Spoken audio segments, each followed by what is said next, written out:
నడుస్తానే ఉంటుంది ఇండస్ట్రీలో. దీన్ని కేర్లెస్గా ఉన్నా సరే, ఒక యాటిట్యూడ్ ఉన్నా సరే, చూద్దామని అపనమ్మకంతో ఉన్నా సరే, అది కూడా ఈ పట్ల అపనమ్మకంగానే ఉంటుంది. ఏది అంతంత మాత్రంగా చూస్తుంది. నేను అనుభవపూర్వకంగా చెప్తాను. అన్నప్పుడు నేను ఫస్ట్ సినిమా చేయాలనుకుంటే మా ఇంట్లో ఉన్న హీరోస్ తోటి ఏ హీరో తను కాదంటారు? ప్రతి ఒక్కరిని ప్రతిరోజు కలుస్తుంది. ఒక కత్తి తెచ్చుకుంటే ఏ హీరో తనకు కాదంటారు. కానీ నేను వాళ్ళతో చేయండి డాడీ, నేను ఫస్ట్ ఆఫ్ ఆల్ ఎక్స్పీరియన్స్ సంపాదించాలి, గ్రౌండ్ రియాలిటీ తెలుసుకోవాలి అంటూ తను వెబ్ సిరీస్ మొదలుపెట్టింది, వెబ్ ఫిల్మ్స్ మొదలుపెట్టింది. అమ్మా ఇదే లాభం ఉంటుందంటే, లాభం ఉండదు డాడీ, ఏదో లక్షల్లో మిగులుతుంది లేదంటే ఒకసారి అది కూడా ఇదైపోతాయి. కానీ నాకు ఎక్స్పీరియన్స్ గెయిన్ చేస్తాను, ఎక్కడెక్కడ ఏమిటి ఎన్ని డిపార్ట్మెంట్లు ఉంటాయంటూ ప్రతి డిపార్ట్మెంట్ని చవి చూస్తూ దానిలో ఒక ఎక్స్పీరియన్స్ గెయిన్ చేస్తూ, అలాగే తన ఫిలిమ్స్ తీసింది, చిన్న చిన్న ఫిలిమ్స్ చిన్న చిన్న హీరోలతో చేసినప్పుడు తను ఒక కాన్ఫిడెన్స్ గెయిన్ చేసుకుంది. అంతేగాని మాకు రెడీమేడ్ కేక్ వాక్ ఇక్కడ సినిమా తీయటం, మా అండదండలో నాన్నగారు వాళ్ళందరూ ఉన్నారు కాబట్టి అని అనుకోలేదు.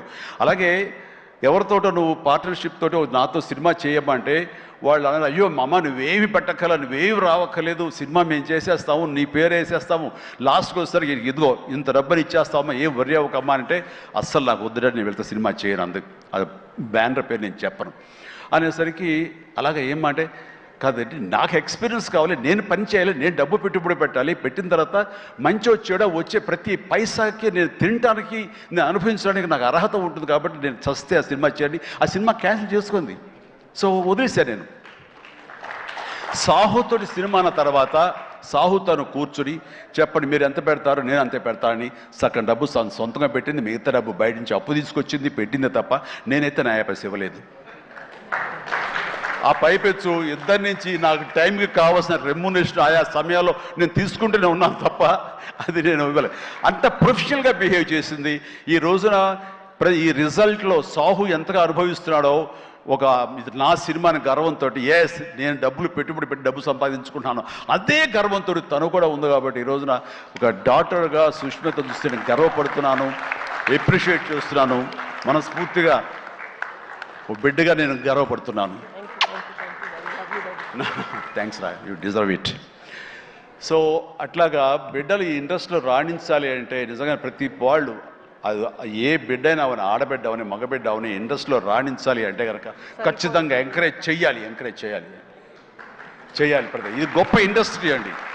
ఇక్కడ ఎవరైనా రాణించలేదు, ఇక్కడ ఏదైనా నెగిటివ్ పీపుల్ ఉన్నారు, ఇక్కడ మాకు ఇలాంటి బిట్టర్ ఎక్స్పీరియన్స్ జరిగింది అంటే కనుక అది నీ తప్పిదం అవుతుందని నేను అనుకున్న ప్రకారంగా నేను నమ్ముతున్నాను.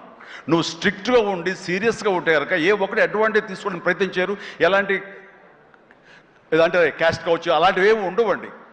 నీ బిహేవియర్ బట్టి ఉంటుంది. మీకుండే అభద్రతా భావంతో ఏమో అలాగేలా ఉండాలేమో అని ఉండకూడదు. ఎస్ నువ్వు ప్రొఫెషనల్గా ఉండు, అవతల కూడా ప్రొఫెషనల్గా ఉంటారు. ఈ ఇండస్ట్రీ అనేది ఒక అద్దం లాంటిది. నువ్వేమి ఇస్తావు తిరిగి నీకు అదే వస్తుంది. కాబట్టి ప్రతి ఒక్కరికి ధైర్యంగా పరిశ్రమకు రావాలి అనుకుంటే కనుక కృత నిశ్చయంతో, దృఢ సంకల్పంతో, హార్డ్ వర్క్ని ఆసరాగా తీసుకుని రండి. ఇది గొప్ప ఇండస్ట్రీ. మీరు అందరూ రాణిస్తారు, చేస్తారు. అది ఆడబిడ్డలు కానివ్వండి, మగవాళ్ళు కానివ్వండి, ఎవరైనా సరే. సో అది నేను వెల్కమ్ చేస్తున్నాను. దానికి ప్రత్యక్ష సాక్ష్యం సుష్మిత, అలాగే దత్తు గారి పిల్లలు స్వప్న దత్, ఇలాంటి వాళ్ళందరూ కూడా ఎంతోమంది, ఇది ప్రధానంగా ఇంత డిస్ట్రిబ్యూటర్స్ తరపునట్టు మాట్లాడిన సుప్రియ, వీళ్ళందరూ కూడా ఆ స్థాయి వాళ్ళు. అండ్ తర్వాత ఇక లాస్ట్ టైం నేను టెక్నీషియన్స్ గురించి పెద్దగా ఫోకస్ చేసి ప్రస్తావించాను, ఎందుకంటే లాస్ట్లో నాకు మైక్ ఇస్తారు, అది ఒక్కోసారి నాకు శాపం అవుతుంది, అందరి గురించి విస్తృతంగా మాట్లాడలేను.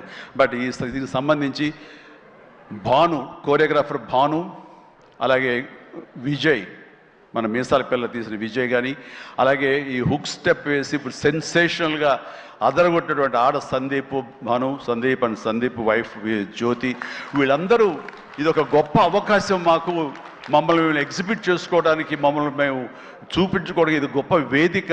ఒకప్పుడు ప్రభుదేవ, తర్వాత లారెన్స్, ఇలాంటి వాళ్ళు ఎంతోమంది నన్ను ఆధారం చేసుకుని నన్ను నా మీద కంపోజ్ చేసి వచ్చారు. అండ్ అలాంటి భవిష్యత్తు మీ అందరికీ ఉంటుందని ఇప్పటికే అనుభవిస్తూ ఉంటుంటారు మీరు. ఆ జోష్ ప్లీజ్ అలాగే అనుభవించండి, మంచి ఫ్యూచర్ ఏర్పరచుకోండి. మీకు ఆల్ ది వెరీ బెస్ట్. కూర్చోండి. తర్వాత ఈ సినిమాకి లిరిక్స్ అందించేటువంటి కాసర్ల గారు, అలాగే రామ్ జోగశాస్త్రి గారు, అనంత శ్రీరామ్ గారు, ఆదిపట్ల గారు, భాస్కర్ పట్ల గారు, వీళ్ళు వీళ్ళందరూ చాలా చక్కటి లిరిక్స్ ఇచ్చేసి అన్నీ బాగా చేశారు. అయితే వీళ్ళకి వెనకాల వెన్నెముక నిలబడి ఇవి నా ట్యూన్స్ ఇప్పుడు రాసుకోండి అని భరోసాగా ఇచ్చిన బీమ్స్, ఎక్సలెంట్ బీమ్స్. ఎందుకో తెలియదు, ఈవేళ ఉదయం నుంచి మీరు మధ్యాహ్నం నుంచి సారీ ఫంక్షన్ బిగిన నుంచి కొంచెం డల్గా ఉన్నారు, ఏంటి కారణం నాకు తెలియదు. ఏమైనా అప్సెట్ చేశాడా? నెక్స్ట్ పిక్చర్ తీసేద్దాం చెప్పండి మిమ్మల్ని. మీరు ఎంతంటే అంత ఎక్సలెంట్ భీమ్స్. అండ్ సినిమా ఆద్యంతం ఇది చాలా బాగా ఇచ్చావు. నేను ఇదివరకు సాంగ్ వినగానే చెప్పాను, ఇదివరకు విజయవాహిని వాళ్ళ సాంగ్స్ కానీ మిస్ అమ్మ ఇలాంటి సాంగ్స్ కొన్ని వింటుండగా లిరిక్స్ ఫస్ట్ వినపడేవి, ఆ తర్వాత వెనకాల మ్యూజిక్ వినిపించేది, మ్యూజిక్ డామినేట్ చేసేది కాదు. అండ్ అలాంటి ట్రెండు అలాంటి ఒరవడి నడుస్తున్న ఈ సందర్భంలో మీరు చక్కటి మ్యూజిక్, ఒక పడవ ప్రయాణం లాంటి మ్యూజిక్ ఇచ్చారు. అందుకనే ఈ రోజున ప్రతి ఒక్క ఫ్యామిలీ కూడా ఆ మీసాల పిల్లకి వాళ్ళు కనెక్ట్ అయిపోయారు, వాళ్ళు అది ఆస్వాదిస్తారు, అలాగే డ్యాన్సెస్ మనకు చూపిస్తారు. మిగతా సాంగ్ అని అలాగే సంక్రాంతి సాంగ్ నా మీద వెంకీ గారి మీద ఆ సాంగ్ కానివ్వండి, ఏదిగా చెప్పండి ప్రతిది. అలాగే ర్యాప్ సాంగ్ మీరు అంత బాగా ఇస్తాను ఎవరు ఊహించలేదు, నేనే ఊహించలేదు అది. ఆ సాంగ్లో అంత బాగా దాన్ని కంపోజ్ చేసిన కుర్రవాడు వీళ్ళందరూ అన్ని చాలా బాగున్నాయి. అండ్ ప్రతి ఒక్కరికి ఈ సందర్భంగా నేను ధన్యవాదాలు తెలియజేస్తాను. మీ అందరి కంట్రిబ్యూషన్ లేకపోతే ఇంత ఇది మేము అనుభవించడం కాదు. అండ్ ఇక ఈ సినిమా 85 డేస్లో ఫినిష్ అయింది అంటే నేను అనుకున్నా, అబ్బా వాట్ ఏ గ్రేట్ క్రెడిట్, అందరు ఇట్లా ఉండాలి అనుకున్నాను. కానీ దాని వెనకాల ప్రధానమైన పాత్ర వహించింది సమీర్ రెడ్డి, డిఓపి. నేను షార్ట్ మధ్య కొంచెం టీయో కాఫీయో ఏదో స్నాక్సో ఏదో తింటూ అలవాటు. షార్ట్ చేస్తాను వెరీ గుడ్ అంటే ఇలా కూర్చోబోతుండగా షార్ట్ రెడీ అన్నారు, లెక్కకుండా నేను కూర్చోకుండా లేచిపోయాలి. అంత ఇది ఎగ్జాజరేషన్ కాదు, చేతిలో టీ కప్పు పక్కన పెట్టి వెళ్ళిపోయిన సందర్భాలు ఎన్నో ఉన్నాయి.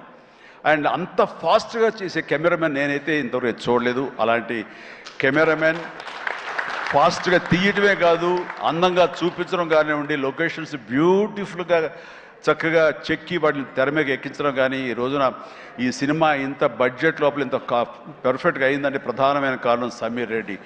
చాలామంది ఇది కంప్లైంట్ కాదు కానీ చాలామంది అవుట్డోర్ యూనిట్ బిల్లు పెంచేస్తున్నారు. పెంచడానికి గల కారణాలు ఏమిటో వాళ్ళకే తెలుసు, వాళ్ళకే వదిలేస్తున్నాను, నాకైతే తెలియదు ఆ విషయంలో. కానీ ఇతను యూనిట్ బిల్లు 2 లైట్లు అటు ఇటు ఉండేది, ఇంకో లైట్ ఇలా ఉండేది, అంతే 4-5 లైట్లు కనిపించేది. కానీ మరి తెర మీద చూస్తే బ్రహ్మాండంగా ఉంది, అత్యద్భుతంగా ఉంది.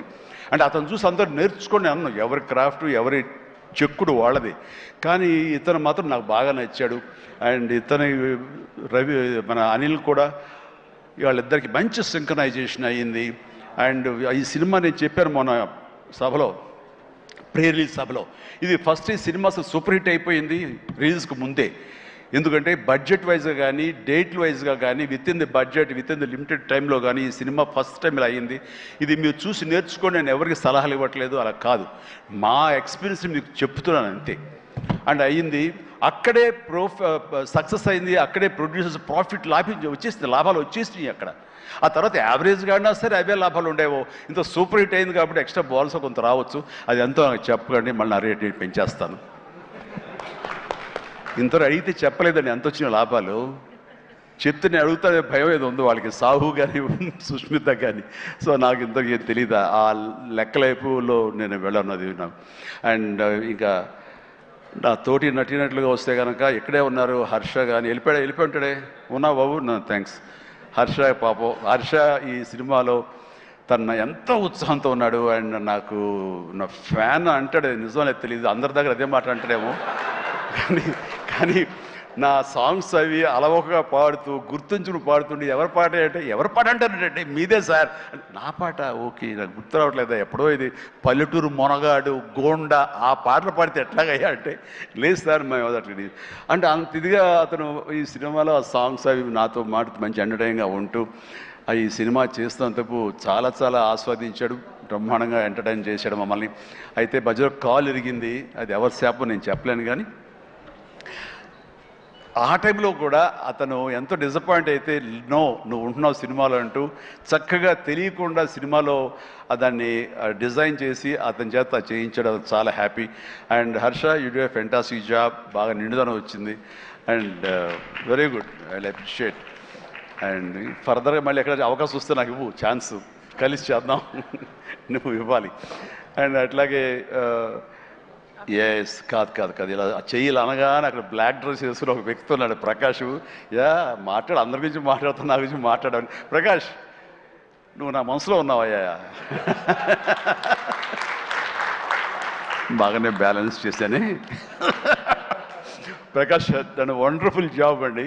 అండ్ చాలామంది ఆ క్లైమాక్స్ సెట్ ఉంది కదా, I mean total heroine set, ఆ సెట్ని చూసి చాలామంది ఒక ఎక్స్పీరియన్స్ వండర్ఫుల్ డిజైనింగ్ అంటే ఆ ఫోటోలు తీసుకుని ఆ ప్లానింగ్ తీసుకుని చాలామంది ఇల్లు కట్టుకుందాం అనుకునే వాళ్ళు తీసుకెళ్ళడం నేను చూశాను. అండ్ ఇన్ఫ్యాక్ట్ నా కూతురు కూడా సజెస్ట్ చేసే, పాప నువ్వు ఇల్లు కడితే ఇలా ఉండాలని చెప్పి తను కూడా ప్లాన్ చేసుకుంటుంది. అంత చక్కటి డిజైనింగే కాకుండా అంత కాస్ట్ ఎఫెక్టివ్ తోటి ఈ సినిమా లిమిటెడ్ బడ్జెట్తో ముందు ప్రధానంగా జరగటానికి ప్రకాష్ కారణం. ప్రకాష్ తను ప్రొడక్షన్ డిజైనర్గా మనస్ఫూర్తిగా అభినందిస్తాను. Prakash please go ahead. And ఇక ఆర్టిస్టులుగా ఆయన ఉన్నారు, ఎవరో శ్రీనివాస్ గారు, మీరే కదండి కలెక్టర్ గారు, కూర్చోండి. Thank you. కలెక్టర్ ఆనంద్, చిట్టి, అలాగే మన హర్ష, అభినవ్ ఎక్కడ ఫెంటాస్టిక్ అభినవ్ వెళ్ళిపోయాడా, టైం అయింది అనుకుంటా.